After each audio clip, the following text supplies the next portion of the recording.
नमस्कार दोस्त, मैं चंदन कुमार। आज मैं आपको भोजपुरी के दो अनमोल रत्न पवन सिंह और खेसारी अभी अभी हाथ मिला है, जो कि बहुत दिनों से दोनों में विवाद चल रहा था। अब दोनों हम साथ साथ हो गए हैं। आपको बता दें कि भोजपुरी इंडस्ट्री में इन दिनों अब दोनों हम साथ साथ हो गए हैं। आपको बता दें कि भोजपुरी इंडस्ट्री में इन दोनों का मिलना कुछ लोग का रास नहीं आया।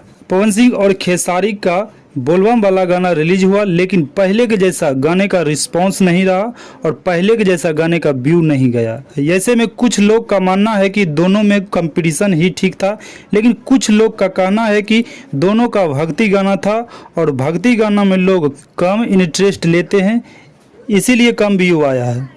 दोस्तों, आपको क्या लगता है, ये सच है? ये अपना राय कमेंट में ज़रूर लिखें। मिलते हैं नेक्स्ट वीडियो में। धन्यवाद। आपसे रिक्वेस्ट है कि आप मेरे चैनल को सब्सक्राइब कर लीजिए और वीडियो को लाइक कर दीजिए। चलिए।